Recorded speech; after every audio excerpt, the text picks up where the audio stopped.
As business owners, we sit through and organize a ton of meetings, team meetings, client meetings absolutely everywhere. But what if I actually told you that the majority of meetings that you're holding are probably wasting your time, not making you enough money, and preventing you from growing your business? I mean, after all, when was the last time you probably walked out of a meeting thinking, hey, that could have just been an email? So what I'm going to do in this video is I'm going to break down the exact steps that you need to take and actually put in place so that you can make your meetings super productive, super effective, and help you start growing your business today. Ready? Let's get on with it. Get it?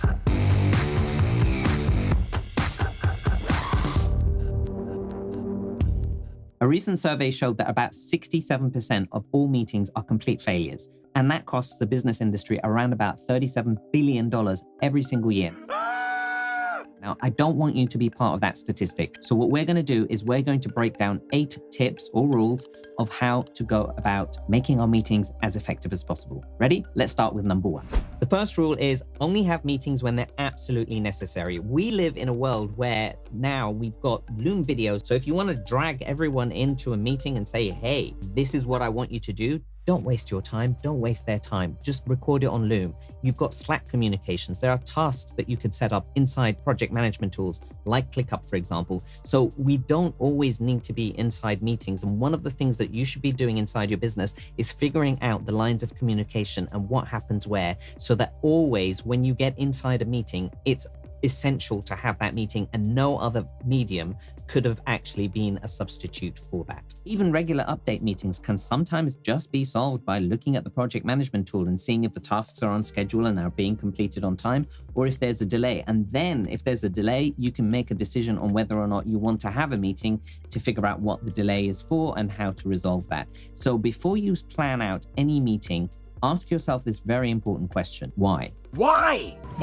Why do you need to have a meeting, and why does it have to be a meeting? And if you can justify the answer to both those 2 questions, then and only then plan your meeting. And that brings me to tip number 2, and that is to plan ahead. And I have this one question that I always ask before going into any meeting, and it was a complete game changer for me. And this question is, what is the one thing I want to get out of this meeting? When you ask yourself that question, you have the outcome in mind. So then the focus is purely on solving that problem to get the solution or make the decision to get that particular outcome. And once that outcome is achieved, everyone goes about their own way, because that's what you want to do inside a meeting. You don't want to have tangential conversations and things that are going off and people lose focus, and then people will be checking their emails and checking their phones and messages and all of that stuff. It happens. I know it happens. I've done it.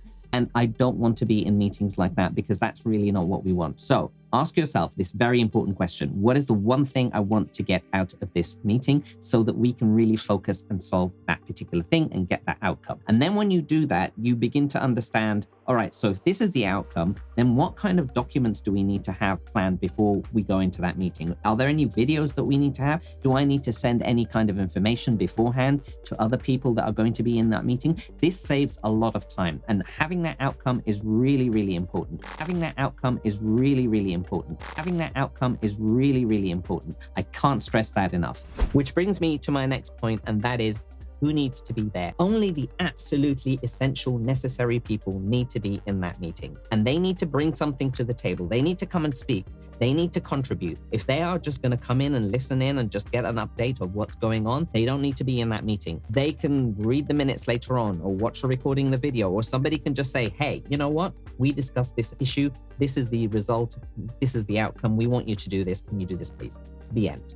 They don't need to be in a 1 hour long meeting to get that sort of 2-minute piece of information. If they're going to be in that meeting, they need to be there for a reason, so that they can contribute to the discussion to achieve the outcome in mind. So always remember, who needs to be there? Why do we need to have a meeting? What is it that we're going to try and achieve? And all of these need to be done beforehand, before the meeting, and that will save you a lot of time and effort and struggles, and hopefully make you much more productive and grow your business better by making you have the outcomes you need to have. Let's move on to the next point, which is no agenda, no meeting. And this is a serious one, because it highlights and culminates all the prep work that has happened beforehand. If you've noticed, a lot of the tips we're giving is happening before the meeting, not actually during the meeting. We will have tips during the meeting, so stick around, but the important stuff happens beforehand. If you plan ahead, then the actual meeting itself should be super effective and super productive. But if you don't, the chances are that it will be a waste of time. So what do you put inside your agenda? Well, now you've actually said, why do we need to have a meeting? Put that down. What is the outcome that you're going to get? Put that down as a discussion point. Who needs to be there? Put that down in the invites. And then you've actually also thought about what kind of prep work needs to happen and who needs to do that prep work. Does somebody else need to discuss a certain point or bring a certain document in and send it to others? Or actually you're going to hear certain viewpoints from different people to bring to the table? Put that in the agenda as points that need to be discussed with the pure focus of the outcome at the end of the day. I have found that having an agenda really makes a big difference, but also sticking to the agenda, because sometimes we put these things as a formality and then everyone just goes off on a tangent. And I know sometimes I tend to do that a lot by myself because, I talk a lot, let's face it. But the important thing is if we stay focused and we're really thinking about the business now as this is something that we need to be professional on and we need to make sure that time is money, then let's get this right. And this is super, super important. Let's move on to the next one. By the way, if you're finding value in this video, please do take a second to hit that like button because it really does make a big difference to the channel and to YouTube's algorithm. They know that you're finding this valuable and they will show it to other people. So I'd really appreciate it. It won't cost you anything. It won't take much time. Just hit the like button. Thank you.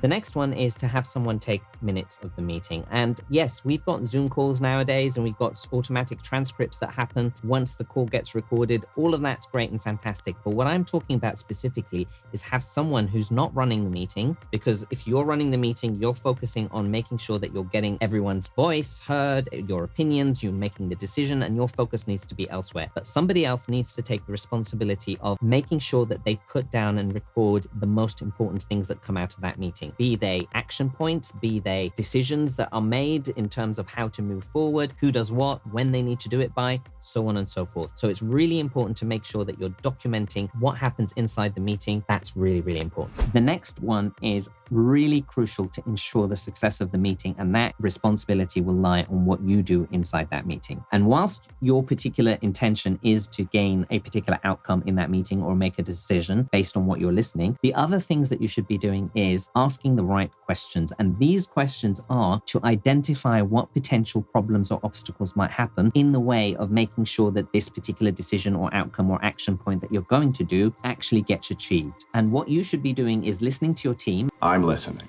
And saying, what do you think? What kind of potential problems do you see happening with this? What kind of issues? How can I support you? Do you need anything from me? What kind of resources do you need? Where do you think you're going to need my help or somebody else's help? Here is where you listen to everyone and make sure that everyone's potential opinions and issues might be heard so that you can come up with an action plan inside the meeting to resolve a lot of the problems that may happen down the way. And this is how you make the meeting effective so that later on, things that will arise or may arise are already sorted out and planned ahead. Another thing that you should be doing is making sure that the person and the people that you brought in for a particular reason and the contribution in terms of their skill set. You said this person needs to be in here because of that particular background, or they're going to be doing that particular thing. And if they haven't said much in the meeting so far where you actually wanted them to contribute, then get them to contribute and say, hey, I brought you in this meeting because I feel that your expertise will give us good insight on this particular issue. What do you think about this or that or the other? And get them to speak. And that's why I said earlier on, make sure that you know that whoever is in the meeting needs to be in the meeting and what kind of contribution they will be bringing to the table. And this way, everyone gets involved in the meeting and nobody's just sitting in the back on their phone watching the next TikTok. Let's get on to the next one. Whilst all of this is happening, the person who's taking the minutes should be timekeeping and looking at the agenda, seeing how much time is allocated to each particular point of the agenda and ensuring that time is kept. That way, it keeps everyone focused. If there is a situation where you feel that you need to discuss a particular thing a little bit more, then make sure that you get the buy-in from the team that you have to change the agenda slightly. But this is only in rare circumstances. So timekeeping is another important aspect, and that is usually down to the person who's taking the minutes as well. Once the meeting is over, you should have a process in place inside your business to ensure that the distribution of the minutes from the person who's taken the minutes and the action points, so on and so forth, they get distributed to the right person at the right time. And then any particular tasks that need to be executed and need to be assigned roles and timelines, they get fed into the project management tool. So everything is updated and things are all working like a machine, hopefully. So action immediately after the meeting is going to be crucial to keep that momentum of the decision that's been made and how to keep moving forward on the decision that you've made. Last but not least is feedback. This is really important, and making sure that these action points are followed up and when they should be followed up is going to be really important as well. Sometimes they could be followed up in the next similar meeting where you're reviewing the previous minutes of the meeting and saying, did everything that need to happen and what didn't happen and why not? But also another aspect could be that a lot of this is fed into the project management tool, and the person who's responsible for the operations of the business or any kind of line managers, if you have them, they are ensuring that these action points are executed correctly. And if not, there is a feedback mechanism to go back and report that this is an issue and why the issue has happened and occurred, so that you can actually find ways to resolve that. So these have been the tips for how to really make your meetings super productive and super effective. If I was to pick one, now all of them are important, don't get me wrong, but if I was to pick just that one where I say this was the game changer for me, that's the question, what is the one thing you want to get out of this meeting? I always ask myself that question, even if I'm going into external meetings that I have no particular control over.